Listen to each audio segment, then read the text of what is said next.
Vamos entonces a comenzar este curso, como se dijo en la presentación, teniendo como horizonte este aniversario que se aproxima en un mes, el 25 de julio.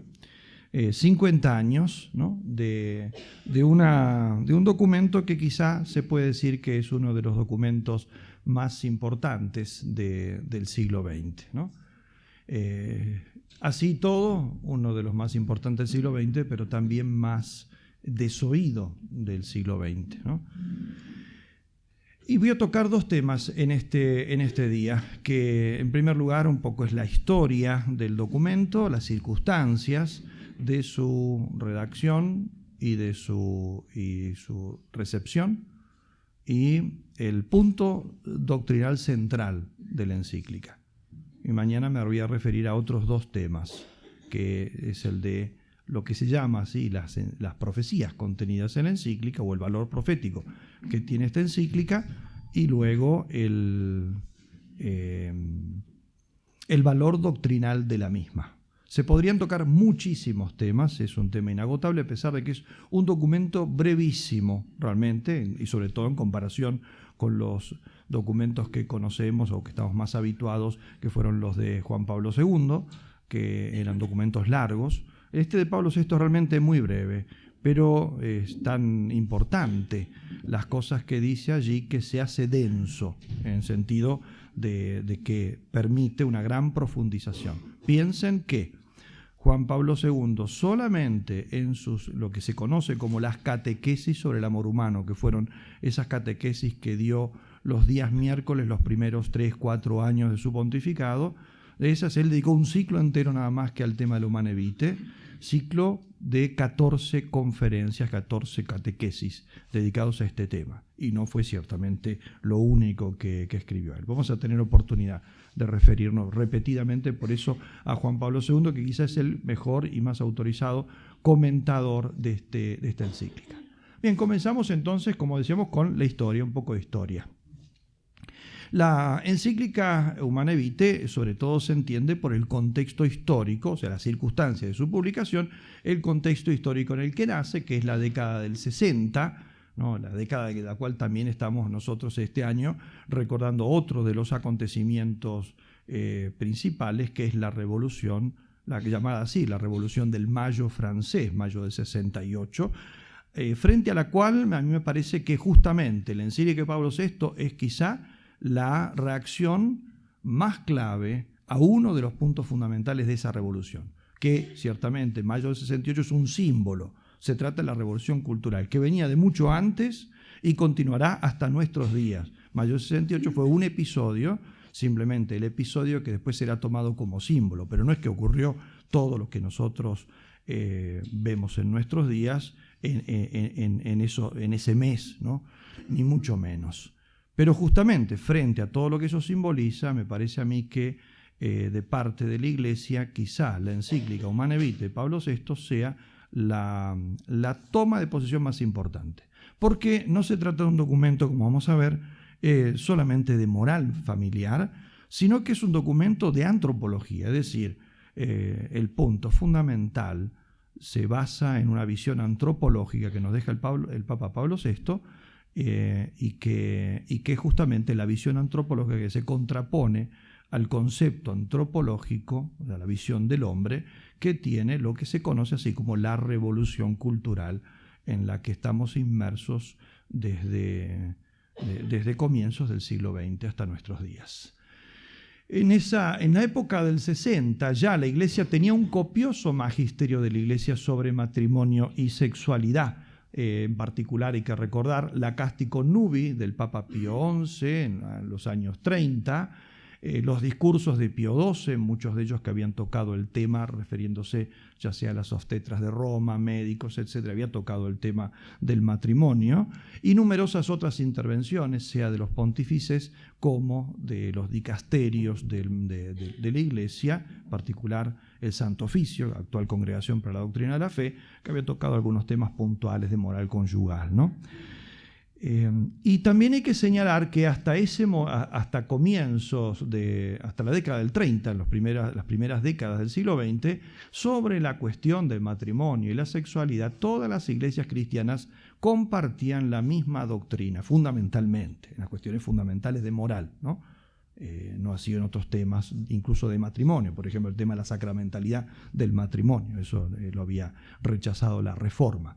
Pero en las cuestiones de la ética matrimonial había una coincidencia fundamental, en todas las iglesias cristianas, hasta que en la conferencia de Lambeth, particularmente, la iglesia anglicana abre las puertas a la anticoncepción, y a partir de ahí la seguirán prácticamente todas las iglesias protestantes como en una especie de efecto dominó, una reacción en cadena, excepto la Iglesia Católica, causando después con el tiempo, incluso la perplejidad de algunos protestantes que se enteraron de esto a raíz de cuestiones accidentales. Me refiero, por ejemplo, que parece a mí es emblemático el caso, lo que ocurrió con este matrimonio que después se han convertido en grandes apologetas de nuestro tiempo en Estados Unidos, el matrimonio de este teólogo Scott Hahn y su esposa Kimberly Hahn, ¿no?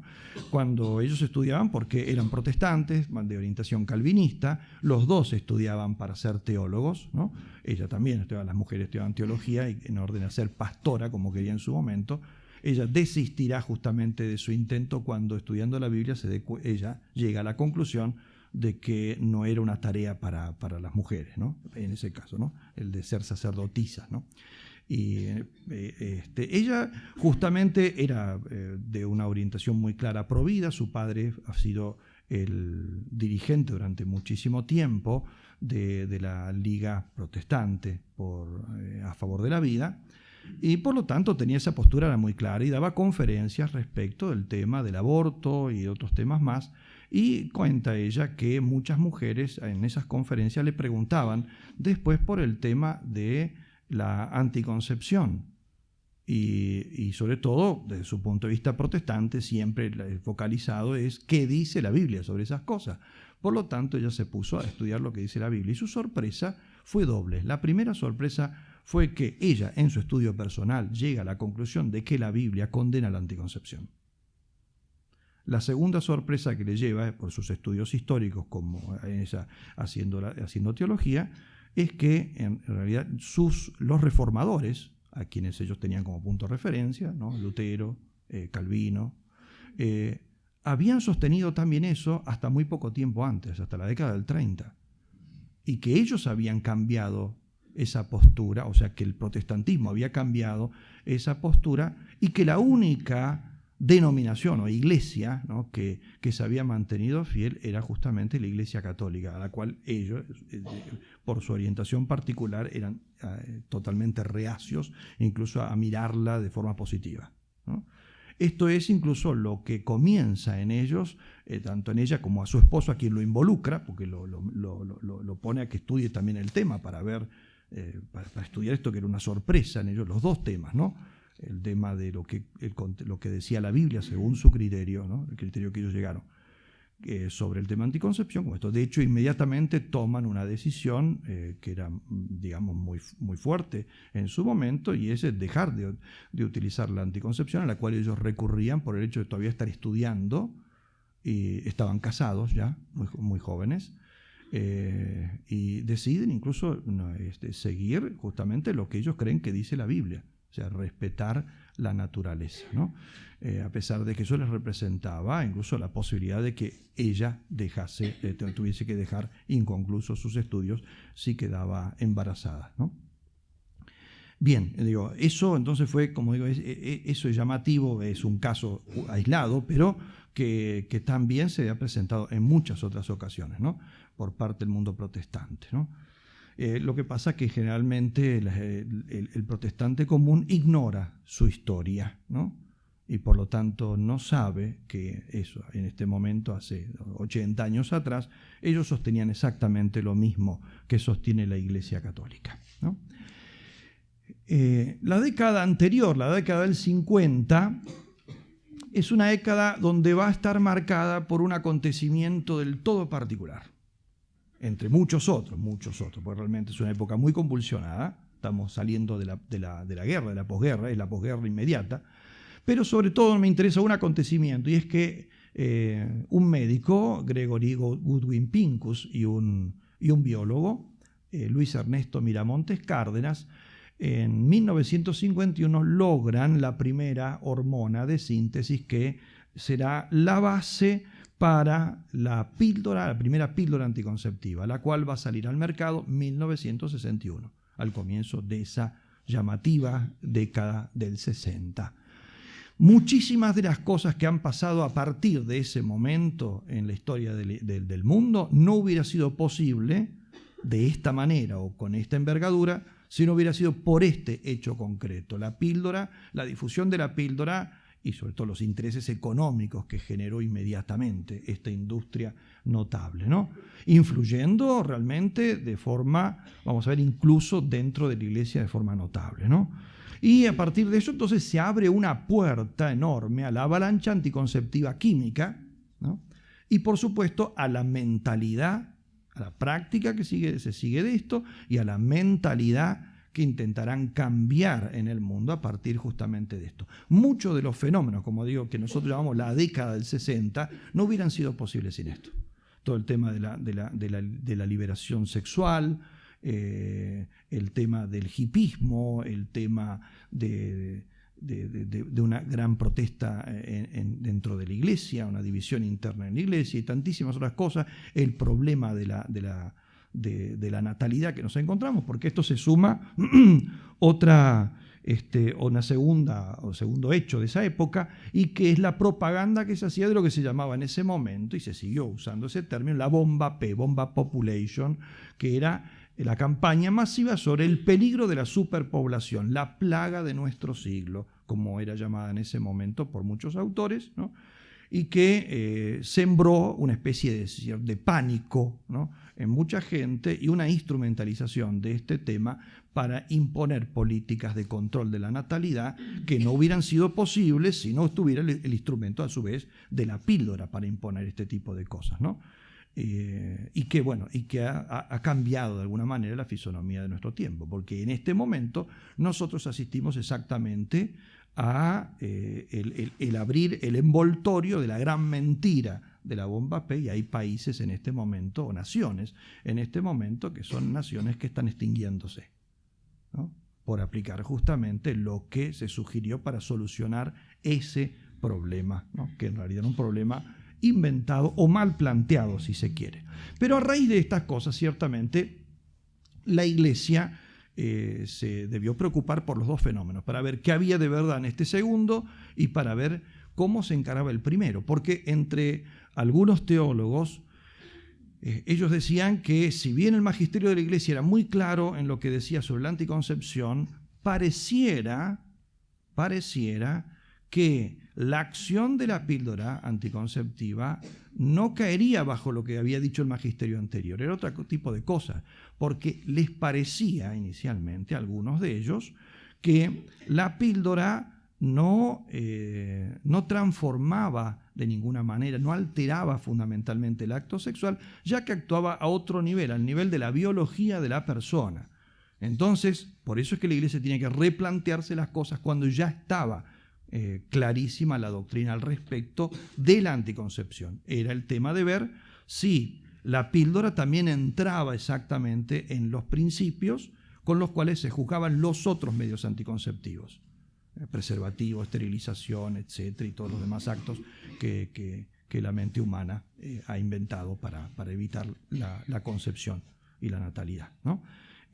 A lo cual, pues, ese es el sentido de la encíclica, que responderá positivamente, bueno, dando un principio antropológico. Por eso el Papa apelará no solamente a la cuestión moral, sino que lo que dará es el principio antropológico que está en la base de esta doctrina, ¿no? A raíz de eso, digo, entonces, la Iglesia tiene que encarar esto, y en 1963 el Papa Juan XXIII crea una comisión que tenía como misión el estudiar los fenómenos de la superpoblación y el tema de la natalidad. Esta comisión estaba compuesta por teólogos, sociólogos y científicos principalmente, y algunas personas en calidad, digamos, de esposos, por su experiencia sobre el tema de la conyugalidad. El Papa Juan XXIII muere antes de que incluso se reúnan por primera vez, y apenas asume el Papa Pablo VI su pontificado, él confirma esta comisión y la amplía, incluso añadiendo economistas, médicos, psicólogos, también demógrafos, porque era el tema de la cuestión demográfica, también había que tener expertos en esto, ¿no? La finalidad de esta comisión era simplemente preparar el material y un documento consultivo para el pontífice. Es decir, ellos no tenían que escribir ni publicar nada para los demás. No tenían que redactar un documento y publicarlo como expertos. Era entregar el material al pontífice para que él, con ese material, elaborara un documento magisterial. Era para él. Y por eso el Papa les indicaba incluso qué cosas estaba interesado. Por ejemplo, Pablo VI estaba muy interesado, le había pedido a los médicos, particularmente, que era su competencia propia, que le dijeran si dentro del ambiente médico se discutía en la literatura médica, si los médicos discutían, recuerden que la píldora recién salía al comercio, por lo tanto no se conocía adecuadamente su modo de acción. Sí discutían los médicos por lo menos importantes, ¿no? El tema de posibles efectos abortivos, ¿no? Y en esto, como les decía, aquí es una de las cosas en las cuales se ve primero cómo actuó esta comisión, o parte de ella, porque había personas muy buenas en la comisión, ¿no? Y otras que se portaron muy mal, entre ellos algunos de los médicos que trabajaron en la comisión, porque por la presión que ejercían sobre ellos, entre otras cosas, los laboratorios. En el informe que ellos le presentan al Papa Pablo VI, que será llamado el informe después de la mayoría, pues las posiciones se dividen en esta comisión, habiendo como dos grandes grupos que después van a ser conocidos así: el grupo de la mayoría y el grupo de la minoría, y que elaborará dos informes: el informe de la mayoría y el informe de la minoría. La mayoría, ¿no?, se inclinaba por decir que se podía cambiar la doctrina de la Iglesia y que se tenía que cambiar la doctrina de la Iglesia. La minoría decía que no se podía y que, bueno, es lo que en definitiva después vamos a ver cuando veamos la encíclica, porque es lo que seguirá el Papa Pablo VI, ¿no? Como les decía, entonces los médicos tenían que responder a eso, y ellos, en el informe, ese informe que será entonces, digo, el informe de la mayoría, ellos no hacen ninguna mención sobre posibles discusiones, no digo que ellos aseguraran, pero ni siquiera a posibles discusiones en el ambiente científico sobre posibles efectos abortivos de la píldora, ¿no? Y al mismo tiempo, los mismos médicos de la que trabajaban en esa comisión, en sus escritos personales, sean libros de texto para las universidades donde ellos trabajaban, como en los artículos que escribían para las revistas especializadas, sí hacen mención de esa discusión en el ambiente científico. Por lo tanto, ellos lo silencian, ¿no?, al pontífice deliberadamente. Y no solo deliberadamente, sino en contra de lo que les había pedido Pablo VI. Igualmente, yo, en el plano personal, es una opinión personal mía, yo creo que fue providencial eso. Porque si al Papa Pablo VI le hubiesen dado ese dato, sí, bueno, está discuten, no están seguros, todo, porque recién se iniciaba estos estudios, pero hay algunos que dicen que les parece que puede haber efectos abortivos, es decir, fundamentalmente eran por los efectos antinidatorios, o sea, que impedía la anidación del embrión concebido por los efectos que produce la píldora en el endometrio. Si le hubieran dicho eso, el Papa hubiera tenido que aplicar un principio que aplica después Juan Pablo II en el Evangelium Vitae, cuando habla del tema de las intervenciones sobre el embrión o sobre incluso en el caso de la eutanasia, sobre el moribundo, donde el principio del tuciorismo, o sea, la doctrina de lo más seguro, que en este caso es válida, en otros casos no, y que es justamente el principio que dice, frente a la sola posibilidad de que haya una vida humana, no se puede hacer nada que la ponga en riesgo, solo lo que la favorece. Hubiera tenido que aplicar ese principio.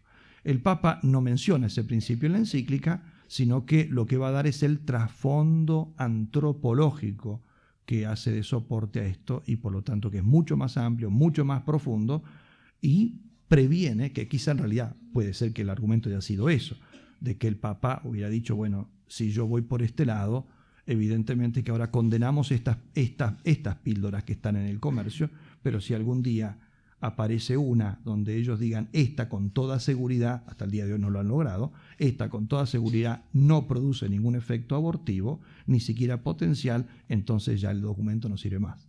Hay que buscar otro argumento para ver si por otro argumento también sería condenable. El Papa recurre al otro. Pero en parte es esto, tampoco le dan el dato, ¿no?, que tenían que darles la comisión. Decíamos entonces estos dos informes que van a preparar, el informe de la mayoría, el informe de la minoría. Después se divulgó cosas muy falsas. Uno de los teólogos que trabajó, que era en ese momento estaba no solo como teólogo, sino como un especialista en demografía, que es el padre Colombo, ya falleció, ¿no? Hace unos años atrás, muy pocos años atrás, ya muy anciano, escribió un artículo muy importante con sus recuerdos sobre esta época y sobre el trabajo de la comisión, y una de las cosas que señalaba ahí, dice que muchas de las cosas que se divulgaron después son falsas, eso no ocurrió. Entre otras cosas, la prensa, por ejemplo, sacó la prensa diciendo que el informe de la mayoría había sido apoyado y firmado por 70 miembros de la comisión, mientras que eran nada más que unos 20 o 30 del otro lado, y él dijo, no, eso nunca fue así. Ciertamente, había una mayoría y había una minoría. La diferencia más o menos eran 15 personas nada más. No era una cosa, digamos, que... Y varias cosas más. Otra de las cosas que él dijo fue, dice, era sorprendente los argumentos que utilizaban incluso los teólogos que defendían la posición de la mayoría, en la cual ni siquiera tenían en cuenta las condiciones que indica la Gaudium et Spes en la parte dedicada al tema del matrimonio, que se tienen que tener en cuenta, digamos, para un uso legítimo de la sexualidad. Ni siquiera eso, eran argumentos utilitaristas que es asombroso que se esté sosteniendo eso cuando es claramente, digamos, contrario a no solo a la doctrina de la Iglesia, a la sana visión antropológica de la persona. El documento pontificio, ¿no? Estando así las cosas, se le entregan los dos informes para hacer presión. El mismo Colombo dice quiénes fueron, que parte de los miembros de la comisión que pertenecían a los teólogos holandeses filtran el documento al mismo tiempo que se lo llevan al Papa. Y lo filtran de tal manera que al mismo tiempo, para hacer presión, es publicado, el mismo día es publicado en el National Catholic Register de Estados Unidos, en The Tablet de Inglaterra, diario, uno de los más divulgados, los dos, uno en el ambiente católico, ¿no?, de Estados Unidos, el otro de Tablet es muy conocido hasta nuestros días, y Le Monde, uno de los principales periódicos franceses. Es publicado el informe de la mayoría, y sosteniendo eso, ¿no?, con titulares de ese tipo, ¿no? Los miembros de la comisión nombrada por el Papa dicen que se puede utilizar perfectamente la píldora, todo eso, ¿no? Piensen la importancia que tiene eso, porque el informe es entregado en 1967. El Papa después recién tiene que empezar a elaborar su documento, y recién es un año después prácticamente que lo publica, ¿no? Por lo tanto, mientras tanto, la gente estuvo diciendo todo esto y muchos sacerdotes predicando lo que creían que se estaba diciendo, ¿no? Y por lo tanto, entonces, cuando el Papa Pablo VI publica su documento, con mayor fuerza todavía, digamos, que caerá como un baldazo de agua fría. 25 de julio de 1968, el Papa publica entonces este documento. El que era secretario de Estado en ese momento, el cardenal Casaroli, él en un escrito unos años después lo recuerda y señala así, ¿no? Dice más o menos estas palabras. Dice, el 25 de julio de 1968 el Papa Pablo VI celebró muy temprano la misa del Espíritu Santo pidiendo luces a lo alto, y al terminar la Santa Misa puso su firma, dice él, en el documento, su firma más gloriosa, firmó su propia pasión. Porque las reacciones que vinieron después, de afuera y sobre todo de adentro de la Iglesia, al Papa Pablo VI lo crucificaron prácticamente. Y los últimos 10 años de su vida, porque él muere en el 78, 10 años después, estuvieron signados por dos grandes cruces. Una fue las reacciones que recibió a raíz de la Humane Vitae, ¿no?, la no comprensión de su doctrina y de todo lo que pasaba. Más bien no era por el hecho del rechazo que sentía en lo personal, sino de lo que él estaba diciendo que iba a suceder si no se tomaba en cuenta lo que estaba diciendo. O sea, el Papa veía lo que se venía, ¿no? Que es lo que nosotros en este momento estamos recogiendo. Y en segundo lugar, la segunda gran cruz fue la cantidad de consagrados, particularmente sacerdotes, que dejaron el ministerio y que pidieron durante todo ese tiempo, ¿no? de asientos por mes en esos años. Fueron las dos grandes cruces que dice que le amargaron los últimos años de vida y lo convirtieron exactamente en lo que decía el Casaroli, su pasión, ¿no? Las reacciones del mundo nos hicieron esperar inmediatamente, solamente menciono algunas para que algún ejemplo, ¿no? El gobierno comunista de Polonia inmediatamente comenzó una mayor promoción del aborto y el control natal. En la Unión Soviética, uno de los órganos principales de intelectualidad del Partido Comunista Soviético, Literaturnaya Gazeta, publicó un artículo firmado por una cantidad enorme de científicos diciendo que lo que ponía el Papa Pablo VI era insostenible desde el punto de vista científico. La Unión Luterana se declaró completamente desilusionada con lo que había hecho la Iglesia Católica. El líder de la Iglesia Evangélica, Eugene Carlson Blake, dijo que estaba sorprendido de que todavía en la Iglesia Católica se usasen, él dice así, ¿no? Conceptos ya completamente superados como conceptos de naturaleza, etcétera, que utilizara el Papa acá. Robert McNamara, que era presidente del Banco Mundial, ninguna sorpresa para nuestros días, la cosa no ha cambiado absolutamente nada, ofreció a todos los gobiernos del mundo que quisieran aplicar políticas de antinatalidad, de control de la natalidad, grandes aportes y facilidades financieras, ¿no? Exactamente, hasta este momento son 50 años del mismo trabajo inalterable, ¿no? Dentro de la Iglesia las reacciones no fueron para nada mejores, fueron mucho peores todavía, ¿no? de esto. Señalo algunas de ellas. Quizás desde el punto de vista teológico, uno de los más emblemáticos, de las más emblemáticas reacciones adversas a la encíclica fue la del padre Hering, teólogo quizá el más conocido, el más famoso en ese momento y durante un par de décadas más. Redentorista, un punto de referencia con el cual se habían formado y se siguieron formando generaciones de futuros sacerdotes. Él inmediatamente, 2 o 3 días después, publica en los periódicos italianos una nota muy crítica, todavía, digamos, hablando, diciendo, bueno, está muy interesante lo que dice el Papa, pero evidentemente esto no es doctrina infalible y por lo tanto hay que tenerla en cuenta, pero si los esposos en conciencia ven que ellos no lo pueden aplicar, pueden seguir perfectamente lo que les dice su conciencia sin el menor cargo de conciencia. O sea, como si simplemente es interesante que escuchen lo que dice el Papa, pero pues ustedes hagan lo que ustedes consideren mejor para ustedes, que estará bien en cualquier circunstancia o cualquier decisión que sea, ¿no? Uno de sus discípulos principales, el padre Charles Curran, de la Universidad Católica de Washington, pocos días después, el 31 de julio, 25 al 31, menos de una semana, publica en el New York Times, el principal diario de la costa este de Estados Unidos, una declaración firmada por 87 teólogos que llevaba este sugestivo título, contra la encíclica del Papa Pablo, ¿no? Digamos, como para no dejar lugar a dudas. Más importante incluso es la declaración de 20 teólogos importantísimos de Ámsterdam, son muchos menos, pero el tema no es el número, sino los nombres, eran mucho más importantes, y muchas otras más. Pongo estas 3 nada más. Fue un interminable durante muchísimo tiempo todas las oposiciones. Quizá de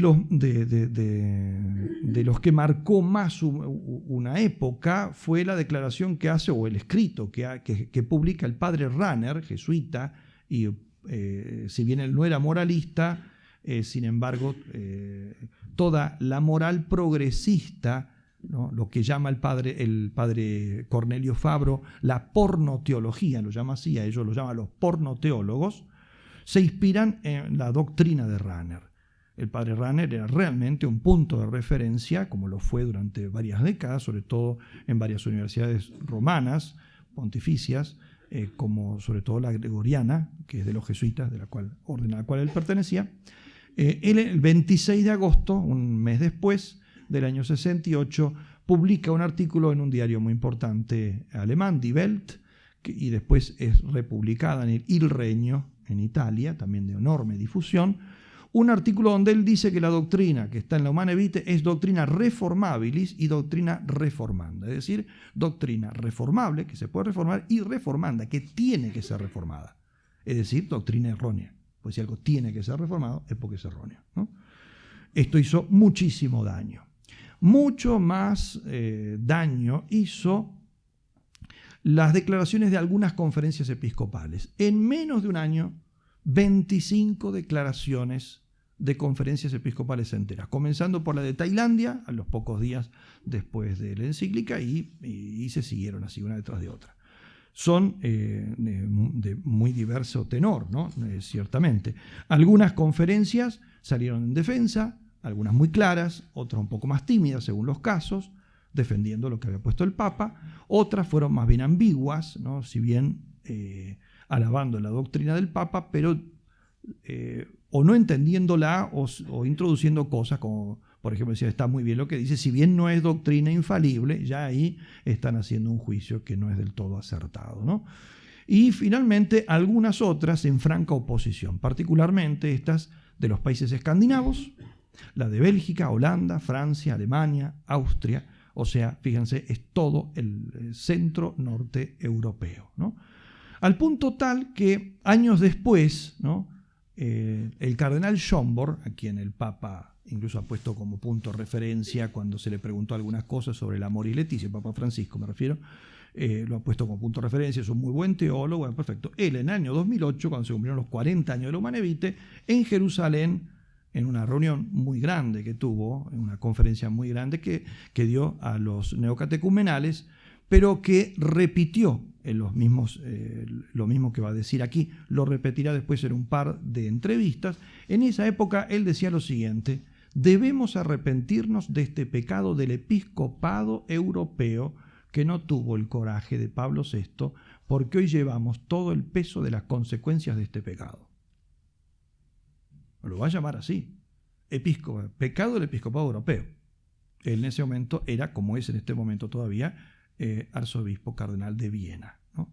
La conferencia austríaca fue una de las conferencias episcopales que se puso en contra de lo que decía Pablo VI. Fundamentalmente, ponerse en contra significaba que a los esposos les decía que ellos podrían seguir su conciencia incluso si ésta estaba en contra de lo que decía la encíclica del Papa Pablo VI, si no los convencía, ¿no?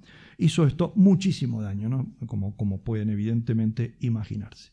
El Papa Pablo VI preveía que la recepción de la doctrina que ponía en la Humanae Vitae iba a ser difícil, ¿no? Ciertamente. Y lo dice él mismo en el número 18, dice, se puede prever que estas enseñanzas no serán quizás fácilmente aceptadas por todos. Son demasiadas las voces ampliadas por los modernos medios de propaganda. Ya hacía un año que venía machacando la propaganda en contra, sobre todo de lo que ya veían que el Papa iba a publicar, ¿no? Que están en contraste con la Iglesia. A raíz justamente de lo que él preveía, el Papa va a hacer algo que probablemente sea inaudito, y es el hecho que una semana antes, o incluso un poquito antes todavía, a través del cardenal Cicognani, le envía una carta a todos los obispos del mundo, anunciándoles la publicación de la encíclica y pidiéndoles que ayuden a que sea recibida por los fieles. Por eso, con ese antecedente de que el Papa mismo había pedido esa colaboración y ese empeño por parte del obispo, el hecho de que varias conferencias episcopales enteras, ¿no?, hagan exactamente lo contrario, tiene que haber sido una cosa muy dolorosa, porque era prácticamente una traición, ¿no?, al Papa. Incluso en algunos casos, sinceramente era casi como ponerse al borde del cisma, si no en un cisma. Por ejemplo, en el caso de la Conferencia Episcopal Holandesa, la que escribe lo contrario de la doctrina de la encíclica, no es solo una un documento de la Conferencia Episcopal Holandesa, sino la Iglesia holandesa reunida en sínodo. O sea, todo, o sea, no solamente eran los obispos, era un sínodo de la Iglesia holandesa, la cual hace la declaración. Por lo tanto, los movimientos laicales, los movimientos sacerdotales, etcétera, todo eso. Por lo tanto, era una iglesia entera prácticamente, indicando nosotros estamos en oposición a la doctrina del magisterio pontificio. En el año 2008, al cumplirse 40 años, el cardenal Stafford recordaba justamente esto, decía, hace ahora 40 años, decía él, en la iglesia ocurrió algo tremendo, decía, donde se causaron heridas que hasta el día de hoy siguen abiertas. Se refería justamente a toda la oposición que hubo a la Humane Vitae, ¿no? Hablando a favor del Papa, ¿no? Por supuesto. Y lo mismo el cardenal Ratzinger en su conocidísimo libro Informes sobre la Fe, donde señala que la encíclica Humane Vitae no fue comprendida en su momento, ni lo era en el momento en que escribe ese libro, el año 85. Y ratificará exactamente lo mismo con otras palabras 10 años después, el año 1995, ¿no?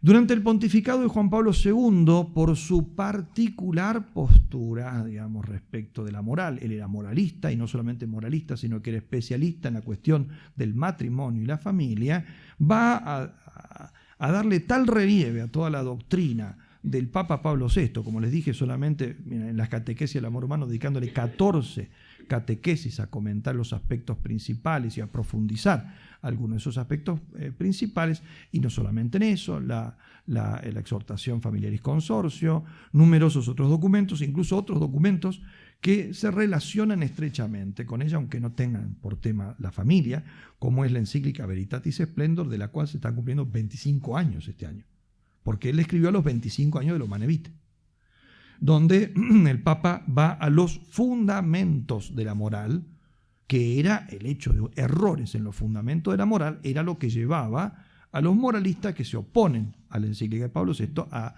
tener esas posturas en un campo concreto, que es el campo del matrimonio y la sexualidad matrimonial, pero que no era el único, porque muchos de esos moralistas que sostuvieron esos errores en el plano del matrimonio, después en otros fueron desviándose. El padre Herin, a quien mencioné antes, por ejemplo, él tenía una síntesis de la moral muy conocida, que se llama La Ley de Cristo, 3 tomos, toda la moral, y en un momento dado le piden, la editorial que se lo había publicado, que es Herder, le pide el padre si no quiere ponerle al día algunos datos que tenía ahí para hacer una nueva publicación, y el padre Herin dice, bueno, no, yo no, a esta altura no veo conveniente volver a retocar ese libro, yo preferiría escribir uno nuevo.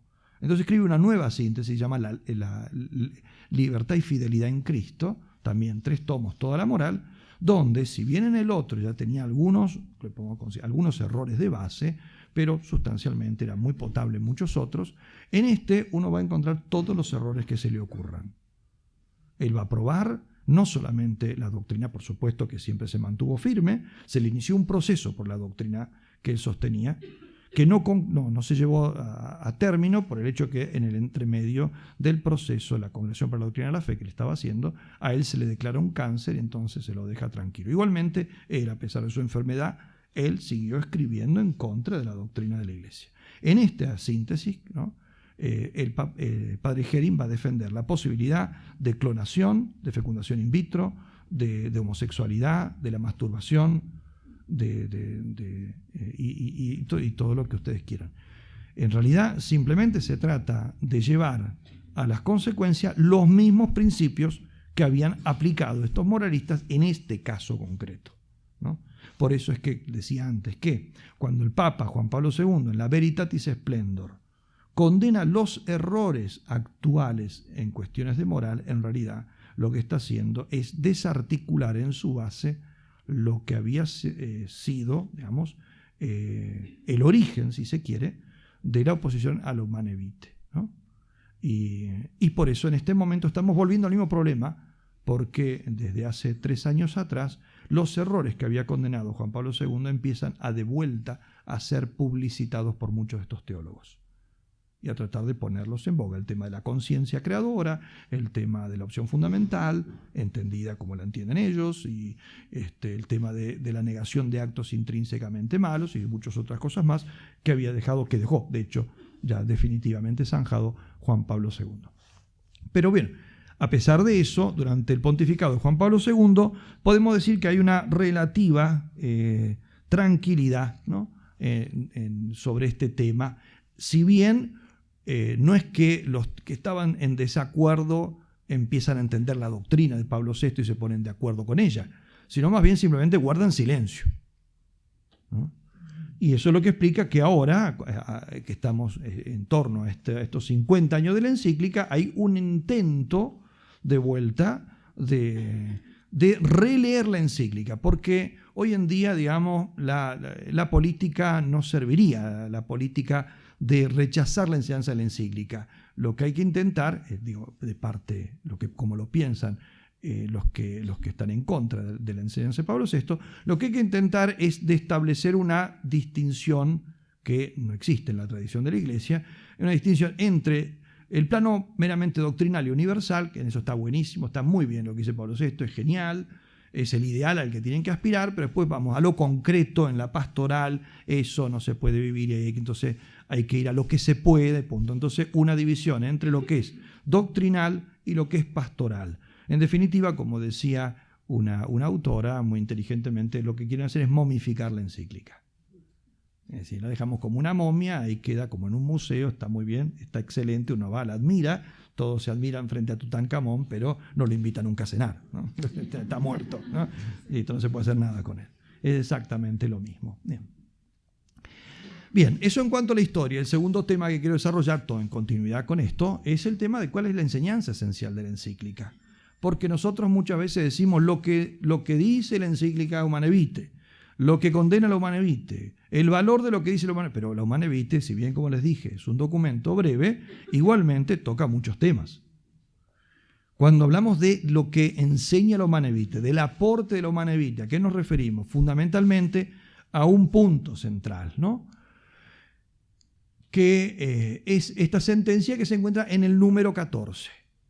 Donde dice lo siguiente: hay que excluir absolutamente como vía lícita para la regulación de los nacimientos tres cosas. Va a ser A, la interrupción directa del proceso generador ya iniciado y sobre todo el aborto directamente querido y procurado, aunque sea por razones terapéuticas. O sea, para justamente que no cuelen con eso como una cosa distinta el mal llamado aborto terapéutico, que no lo es como tal, ¿no? Es un término, es un eufemismo, ¿no? Por eso el Papa lo deja que quede bien explícito. B, hay que excluir igualmente, como el magisterio de la Iglesia ha declarado muchas veces, o sea, no está diciendo nada nuevo, ¿no?, la esterilización directa, perpetua o temporal, tanto del hombre como de la mujer. C, queda además excluida toda acción que, o en previsión del acto conyugal, ahí entraría más bien la anticoncepción hormonal, en previsión, ¿no?, o en su realización, o en el desarrollo de sus consecuencias naturales, se proponga como fin o como medio hacer imposible la procreación, ¿no? Como ven, entonces tenemos tres cosas: el aborto directo, la esterilización directa y todo modo de anticoncepción. ¿Por qué va a decir entonces? Primero, que indica las tres posibilidades en que se puede realizar, ¿no? En previsión del acto, como la anticoncepción que se toma antes para, digamos, quedar estéril, provisoriamente estéril, que es lo que hace la píldora, no permanentemente estéril como hace una vasectomía o como hace una ligadura de trompas, ¿no? En previsión o en su realización, ¿no?, o bien en el desarrollo de sus consecuencias, impidiendo las consecuencias posteriores, se proponga, y va a decir, tanto como fin como medio. Podemos abarcar toda la amplitud. O sea, que quiera como fin significa que realmente estas personas practican la anticoncepción porque ellas están en desacuerdo con el hecho de tener hijos. Podrían tenerlos perfectamente, no es un problema para ellos, pero no quieren tener hijos. Y como medio significa que en realidad la persona dice, bueno, no es que yo no quiero tener hijos, sino que no los tengo porque tengo que evitar otro problema. Un problema de salud, un problema de un riesgo para la mujer en caso de que quede embarazada, lo que sea. Entonces, en realidad, la anticoncepción es un medio para otra cosa. que es el evitar como eso, ponerse en peligro o lo que sea, o por razones económicas o por lo que sea. Aquí lo que señala entonces es que cualquiera de las dos situaciones caen bajo la misma sentencia. Y la sentencia que dirá el Papa, que le añade un poquito más abajo en este mismo número, dirá todo esto es intrínsecamente deshonesto, ¿no? Intrínsecamente deshonesto, usando esa expresión que es importantísima, ¿no? ¿Cuáles son los fundamentos éticos y antropológicos? Porque el Papa no se limita a eso, esa es la sentencia. Entonces, cuando uno dice, ¿cuál es el valor doctrinal que tiene la Humanae Vitae? Se está refiriendo cuál es el valor que tiene esa afirmación, ese número 14, ¿no? No es lo único, pero es el centro, es donde el Papa da la sentencia moral, ¿no? Pero el Papa explica inmediatamente, había explicado ya previamente, había dado los elementos de por qué eso es así, y lo va a decir en los números anteriores, en el 11 y el 12, de dos maneras. Lo va a decir de forma positiva y lo va a decir de forma negativa, como para que quede bien claro, ¿no? De las dos maneras posibles. Está diciendo realmente lo mismo de un lado y del otro, ¿no? En primer lugar, de forma positiva va a decir, todo acto matrimonial debe permanecer por sí mismo destinado a procrear la vida humana. Es decir, debe mantener su destinación natural. Y en forma negativa, inmediatamente, ¿no?, en el número siguiente, no le es lícito al hombre romper por su propia iniciativa el nexo indisoluble y establecido por Dios entre el significado de la unidad y el significado de la procreación que se contienen conjuntamente en el acto conyugal. Voy a explicar después lo que significa eso. Después el Papa añade, después del número 14, va a añadir que esa sentencia moral, entonces, que dio en el número que leímos antes, y que se basa justamente en estos fundamentos, no hay que confundir lo que él está diciendo aquí con dos cosas que son distintas. En primer lugar, aquellas intervenciones terapéuticas en que la esterilidad es un efecto secundario, por ejemplo, la persona que porque tiene un tumor o porque tiene alguna cosa, se hace una quimioterapia, una radioterapia o lo que sea, y eso le provoca, sea provisoriamente o temporalmente o perpetuamente, la esterilidad, ¿no? Eso, la esterilidad ahí no es buscada y ahí se está aplicando otra cosa que es el llamado principio del efecto. Eso el Papa dice, no estamos hablando de esto, que es otra cosa distinta y que se rige por una serie de condiciones. Cuando se cumplen ellas, estamos ante ese principio del efecto. Y en segundo lugar, no hay que confundir lo que acabo de decir, dice el Papa, con el recurso a los periodos infecundos, es decir, los métodos naturales cuando son practicados por motivos serios, ¿no?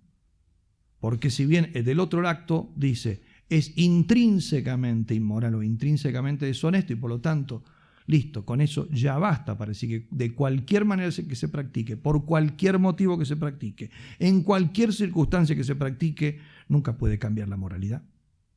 En cambio, al revés, cuando las cosas son buenas en sí mismas, o como se dice en moral, buenas por su objeto, buenas en sí mismas, después hay que ver que además de ser buena en sí misma, yo lo haga por un buen fin y lo haga en las circunstancias de vida, porque de la misma manera que rezar está muy bien, pero si una mujer reza, ¿no?, todo el día y especialmente a la hora que tendría que hacerle de comer a su hijo, a su esposo, aún la oración la está pervirtiendo. Y uno le dice, bueno, pero usted está haciendo muy mal, usted está causando la destrucción de su familia. ¿Pero cómo? ¿Cómo voy a destruir mi familia por rezar? No, no es por rezar, es por rezar a la hora que usted tiene que cocinar, ¿no? Entonces las cosas, el bien hay que hacerlo bien, ¿no? Entonces implica las tres cosas, el objeto moral, el fin moral, las circunstancias morales, todo tiene que ser bueno. Por eso, en el caso de los métodos naturales, que son buenos, o al menos son indiferentes, o incluso se puede decir que tienen una bondad natural en ellos, después hay que ver los otros elementos. Se tiene que cumplir que sea el fin bueno, ¿no?, y tiene que haber también circunstancias buenas, que son justamente estos los motivos serios, ¿no? Punto. Pero el Papa fundamentalmente lo que está diciendo acá, yo no estoy hablando de esto. Será Juan Pablo II quien sobre todo desarrollará esta diferencia, porque al estudiar la antropología que está detrás de los métodos naturales es donde más en claro queda la antropología diversa que está detrás de los métodos anticonceptivos.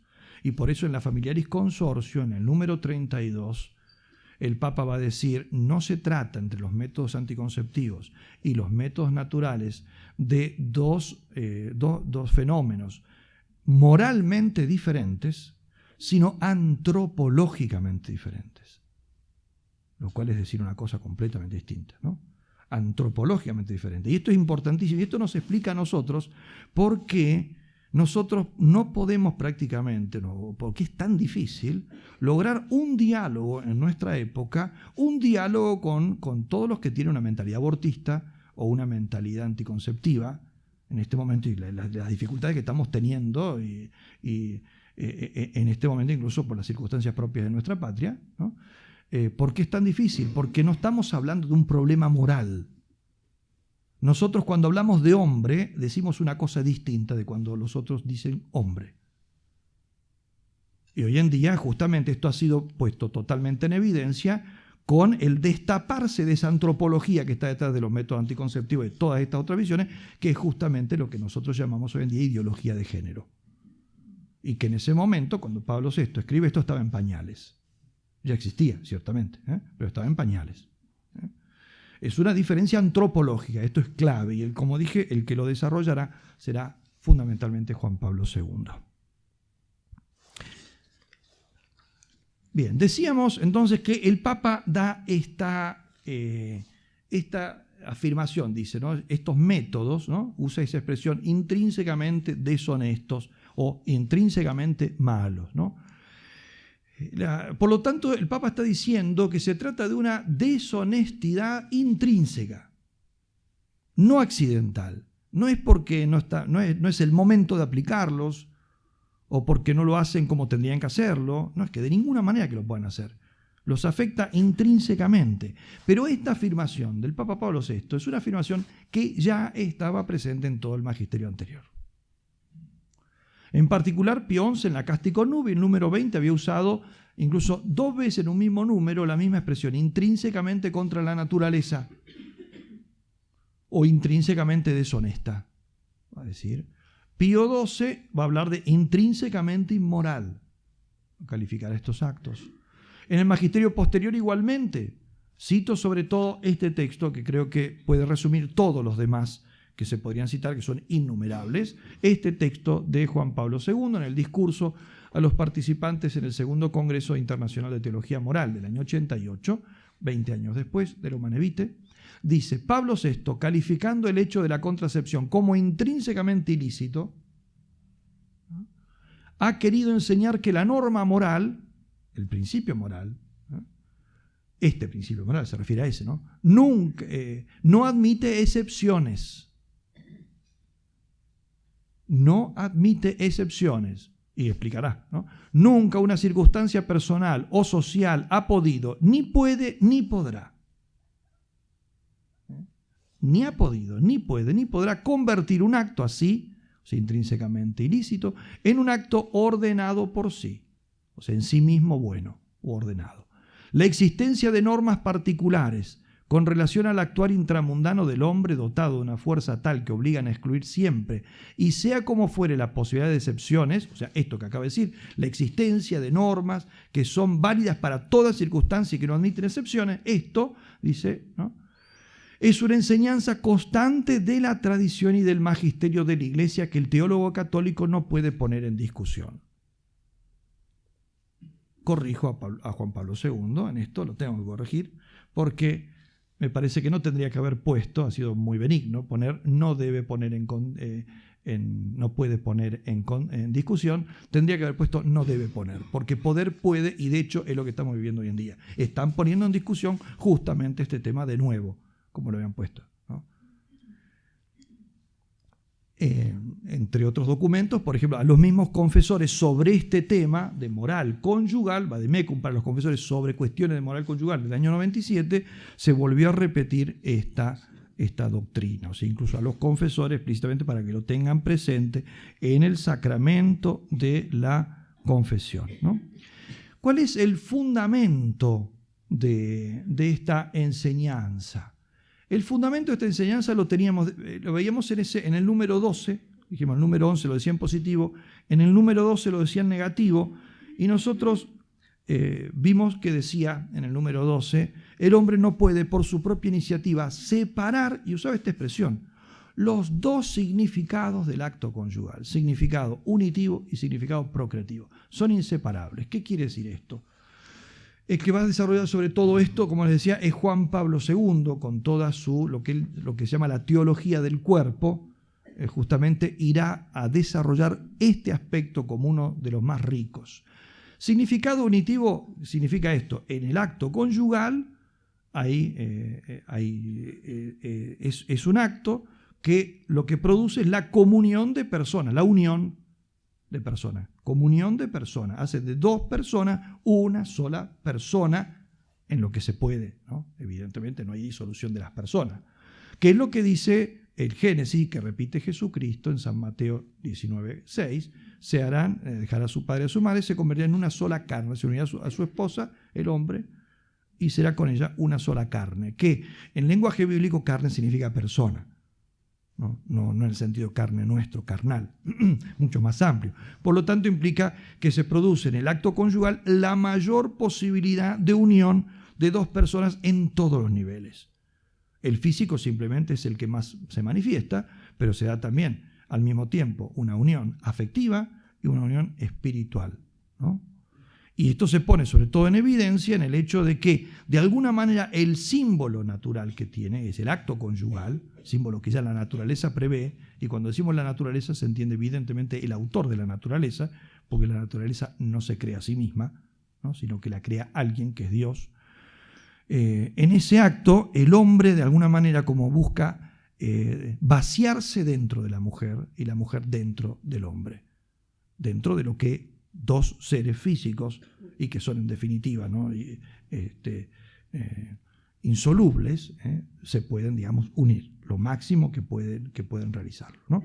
Por eso incluso la misma unión sexual es menos profunda de la unión espiritual y afectiva que se tiene que producir en ese momento, donde sí se puede dar una unión mucho más profunda todavía, que es simbolizada por la parte física, que se da de la manera que sabemos que la naturaleza lo permite.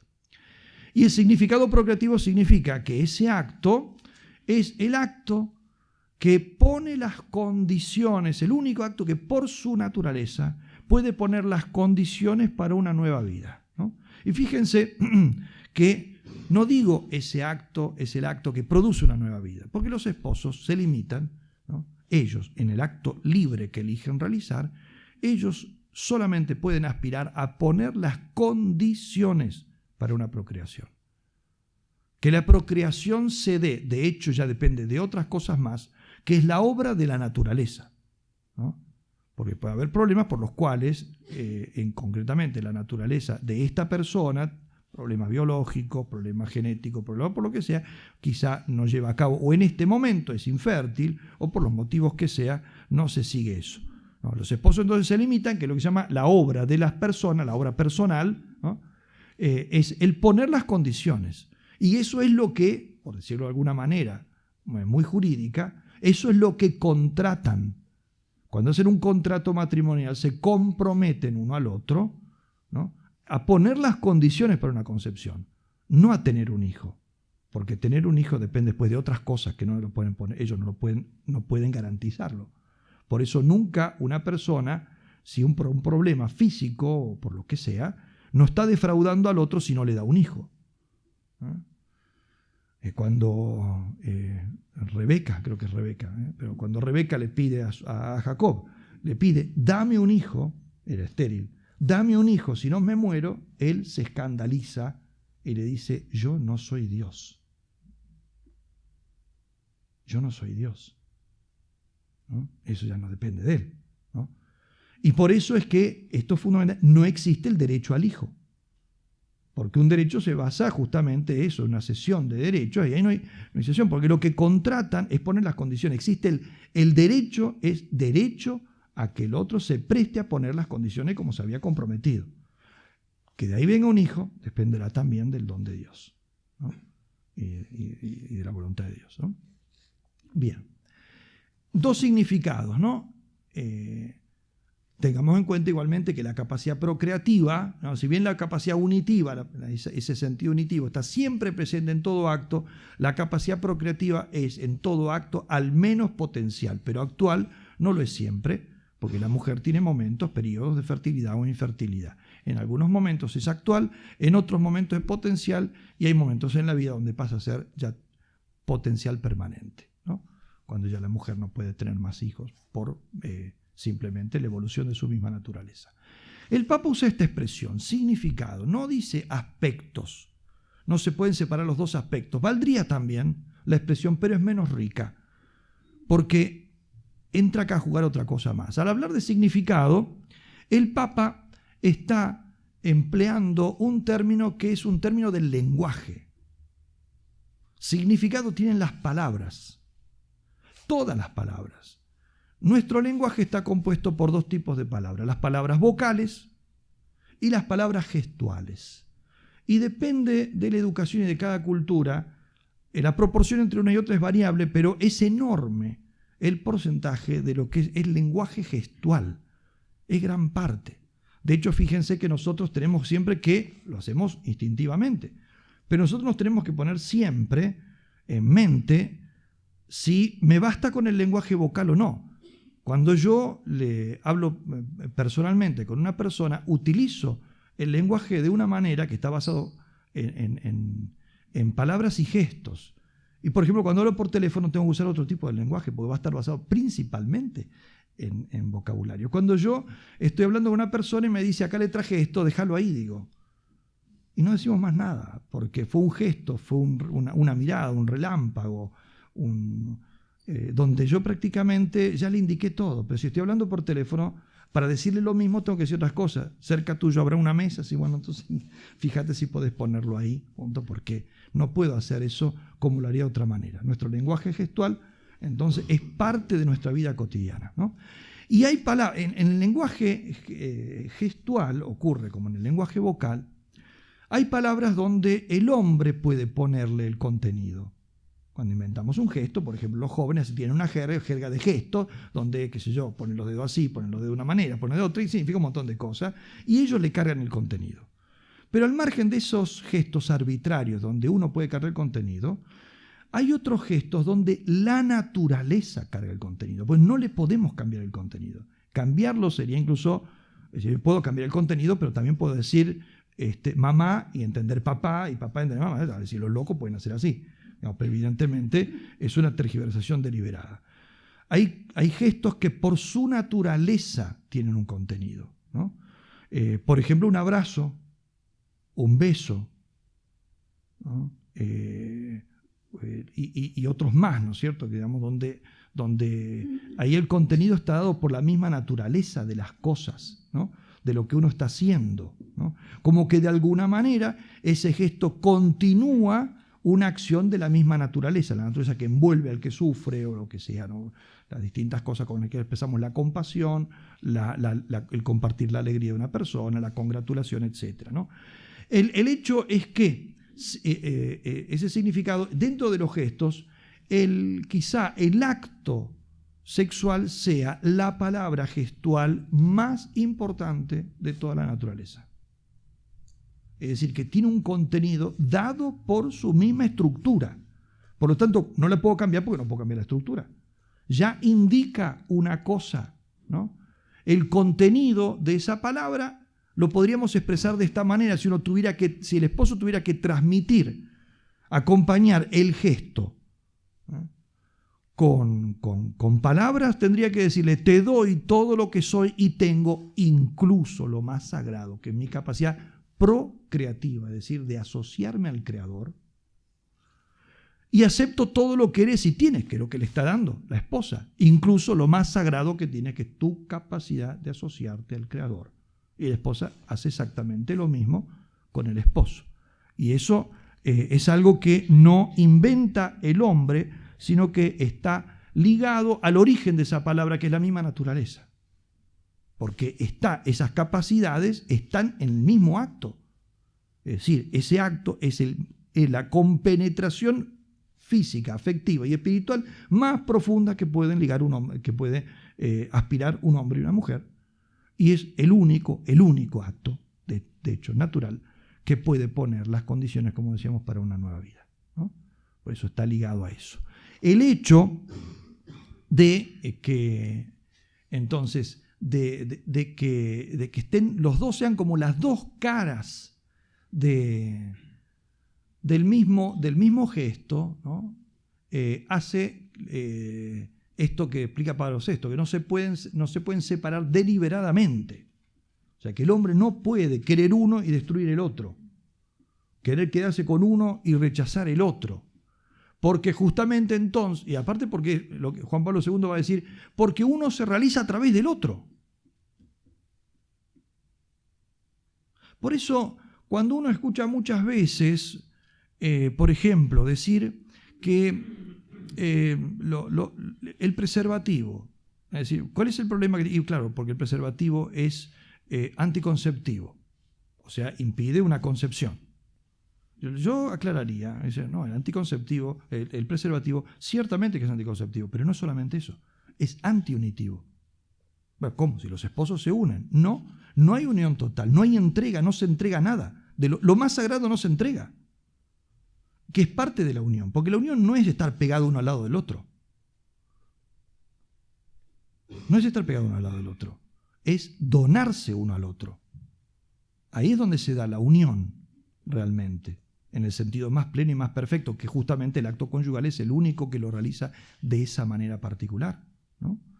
Y por lo tanto, y además porque no puede haber una procreación realmente humana si no es culminación o continuación de un acto unitivo. ¿Por qué? Porque uno se realiza a través del otro. Uno se realiza a través del otro, ¿no? Y por tanto, entonces, la separación termina no solamente destruyendo uno, sino mermando el otro. Los esposos que recurren a la anticoncepción porque no quieren la concepción, pero sí quieren alimentar el amor conyugal, en realidad han empobrecido el amor conyugal. Porque han amortiguado, en el sentido de amortiguar, de muerte, de alguna manera han matado en parte también la capacidad unitiva, afectiva, espiritual que tenía ese acto, ¿no?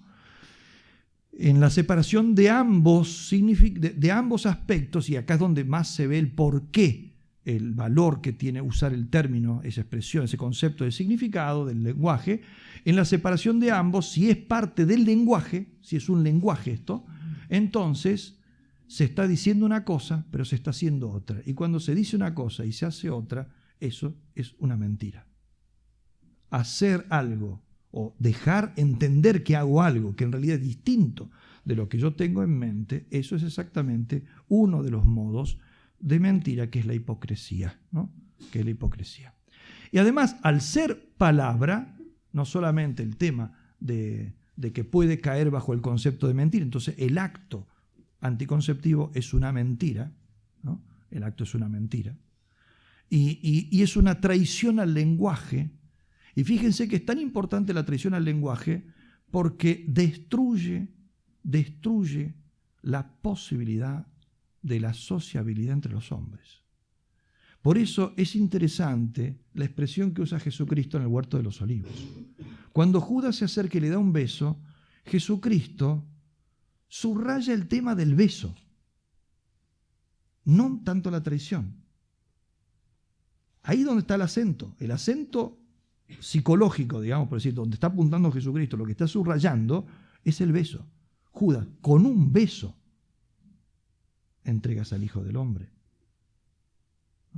No dice Judas, me estás traicionando, sino el problema que ve Cristo, o el que le hace resaltar, es que lo haga con un beso, porque el beso significaba lo contrario. Si hubiera entrado al Huerto de los Olivos y hubiera dicho aquel, el que está al medio, el que está vestido, es el que tiene que agarrarlo, bueno, hubiera traicionado a Cristo, pero no el lenguaje, porque usó el lenguaje. Usó el dedo, que lo usamos para acusar, para señalar, para delatar, y hubiera coincidido eso. Pero Judas hace una traición incluso al hecho de que es que después no nos podemos comunicar, porque la destrucción de la confianza entre los hombres, que es lo que toda la ideología del lenguaje está haciendo ahora, ¿no? La destrucción de la confianza entre los hombres significa que yo no puedo hablar porque todo lo que me están diciendo puede ser eso y puede ser todo lo contrario.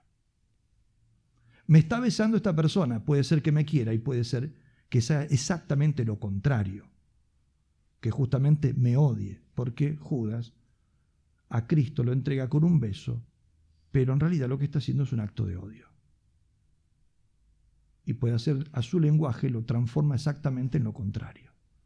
Y eso significa, nosotros no podemos vivir más juntos porque no sabemos qué pensamos uno y qué expresamos cada uno a los otros. Es la destrucción de la sociabilidad entre los hombres, ¿no? Al ser palabra, se establece un diálogo, porque las palabras se usan para dialogar. ¿Y diálogo entre quién? En el acto sexual hay un doble diálogo. Hay un diálogo horizontal, es el diálogo entre los esposos, donde uno al otro se dicen lo que dije antes, me doy totalmente a ti, acepto todo lo que tienes y me da, exactamente. Es el diálogo en el cual cada uno dice la palabra más profunda de donación, pero al mismo tiempo es un diálogo de los dos en el orden trascendental, es de los dos esposos con Dios, porque es el que puso ese significado en ese acto. Entonces, los esposos, al respetar, porque esto ocurre solo cuando lo respetan, al respetar el sentido natural de ese acto, los esposos lo que están haciendo es entender lo que Dios ha puesto en él y aceptarlo. Entonces, al mismo tiempo le están diciendo a Dios, entendemos lo que quieres de nosotros con este acto y lo aceptamos. O sea, se colocan en la voluntad divina. Ese es el doble diálogo que se da en el acto cuando es respetado como tal, ¿no? Bien, y para terminar, ¿no? Se podría seguir inextenso, ¿no? Para terminar, simplemente quiero recordar estas palabras que pronunció en un discurso que pronunció el Papa Pablo VI el 29 de junio de 1978, es decir, menos de un mes antes de morir, volvió a recordar el tema de la Humanae Vitae.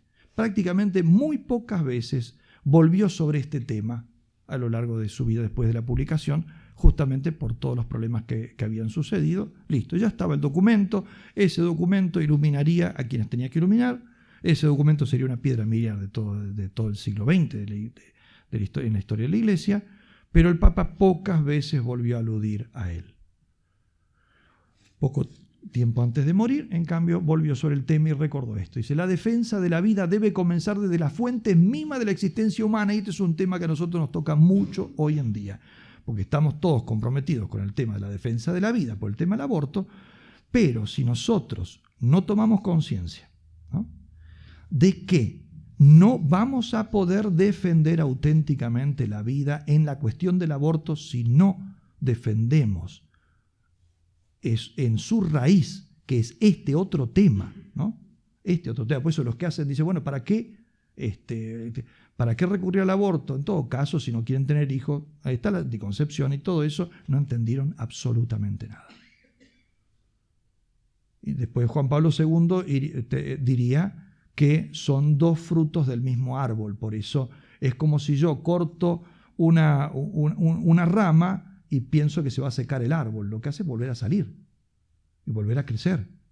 Hay que ir a la raíz, y en la defensa de la vida, la raíz está aquí, en esta doctrina que hemos tratado de explicar hoy.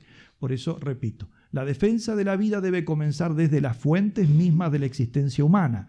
Humanae Vitae se inspiró en la doctrina inmutable de la Sagrada Escritura y del Evangelio, voy a volver sobre esto mañana, que confirman las normas de la ley natural y los dictámenes irrenunciables de la conciencia en relación con el respeto debido a la vida humana y su transmisión por padres y madres que practican una paternidad responsable.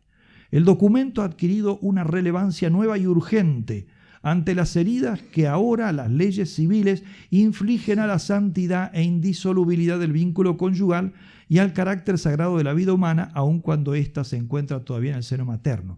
Ya está haciendo referencia 10 años después de lo que él había ya profetizado, como por decirlo de alguna manera amplia, que veremos mañana, sobre el tema de lo que iba a pasar con esta arma de la anticoncepción química en manos de los gobiernos, ¿no? Empezaron a salir las leyes que empiezan a causar heridas.